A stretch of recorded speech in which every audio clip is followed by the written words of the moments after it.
The Porsche 911 has been in the hearts of the Porsche brand for more than 5 decades.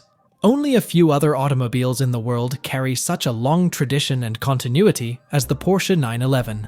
It has been an inspiration for car enthusiasts around the world ever since its debut as the Model 901 at the IAA International Automotive Show in September 1963. Today, it has raised the standards for all sports cars, becoming a huge benchmark.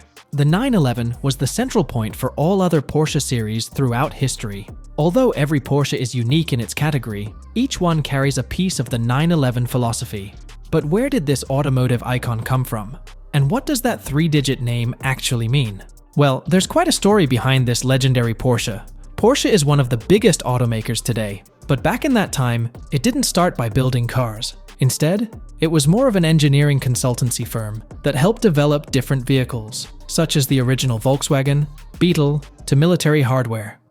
Every Porsche-built project received an in-house number as a model designation, and this was applied to everything from engines and axle designs to transmissions and even tractors. Now, let's take a step back in time to June 1948, when the automakers introduced its first Porsche production model, the Porsche 356. This iconic little sports machine featured a rear-mounted engine powered by a mid-mounted 1,131cc engine that helped it hit 80 miles per hour. The 356 was agile and proved to be a successful road racer. The 356 put Porsche out in the world, helped the automakers establish a client base, and most importantly, provided the financial stability to develop a new sports car to conquer the world. In comes 356's replacement, the Porsche 901, which featured a nice boost in power thanks to a fancy new 6-cylinder engine. The 901 prototype debuted at the 1963 Frankfurt Motor Show, but it didn't remain the 901 for very long. Peugeot objected to using a 3-digit number with a 0 in the middle, since it was already using 3 numbers with a 0 in the middle to signify its cars. If Porsche were to do the same, it would face some serious French copyright issues, which the company couldn't afford, given it was in its initial starting phase. This forced Porsche to rethink the name, although various materials had already been printed for the 901, and metal nameplate numbers were also manufactured. The answer was simple. Change the 0 to a 1 they conveniently already had ready to go, because 1 is the last number in 90, so the problem was solved, and alas, 911 was born. After this legendary swap, everyone was happy. The French, Porsche, and most importantly, the fans who enjoyed an iconic new sports car called the Porsche 911. As the successor to the Porsche 356, the 911 won the hearts of sports car enthusiasts from the get-go. The renamed 911 had its market launch in 1964. Its air-cooled 6-cylinder boxer engine helped it deliver 130 horsepower, giving it an impressive top speed of 210 horsepower. The 911 was produced in a single body style for the first 3 years, despite many calls for an open version.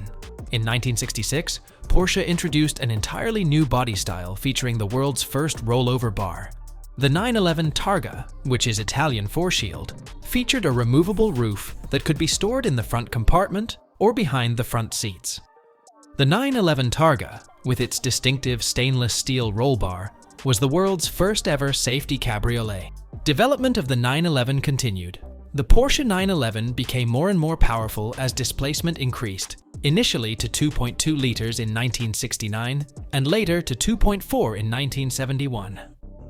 In 1972, the Porsche 911 Carrera RS 2.7 came with a 210 horsepower engine and a weight of less than 1,000 kilograms, which made it the epitome of a dream car even to this day. Its characteristic ducktail was the world's first rear spoiler on a production vehicle. All this helped Porsche become the first German manufacturer to comply with strict US exhaust emission control regulations. A decade after its premiere, the engineers at Porsche gave the 911 its first thorough makeover. 1973 marks the launch of the second generation of 911 Porsche. The G model was produced from 1973 to 1989, longer than any other 911 generation. This was around the time when the gas crisis hit the US market, and Porsche's sales dropped. One of the most important milestones in the second generation of 911 was the 1974 Porsche 911 Turbo, with a 3-liter 260 horsepower engine, along with an enormous rear spoiler. With its unique blend of luxury and performance, the turbo became a Porsche legend. The next successful model came in 1977 with the intercooler-equipped 911 Turbo 3.3. This Turbo 3.3 delivered around 300 horsepower. It was the best in its class. In 1978, Porsche launched the 911 SC Super Carrera. It was Porsche's first attempt at building a world car. It featured a fully galvanized body and was powered by a reliable 3.0-liter engine with 180 horsepower. However, since the SC was pretty heavy, Porsche upped the power, initially to 188 horsepower and later to 204 horsepower. In 1984 came the 3.2 Carrera, the final significant development of the classic 911. It was introduced in 1984, the 3.2 was one of the most successful models of the 911. However, as time went on, the target audience changed or expanded. Sure, the 911 fans stayed, but the car was also attracting new customers who were more interested in attractive looks instead of torque figures or performance. Porsche needed to up its game with the changing consumer demand. Time was running out for the classic 911. A clean sweep was required. But just when automotive experts predicted the sad end of an era, in 1988, Porsche came out with the 911 Carrera 4, also known as the Porsche 964. After 15 years of production, the 911 platform was revamped with new features that made Porsche look more like a modern vehicle.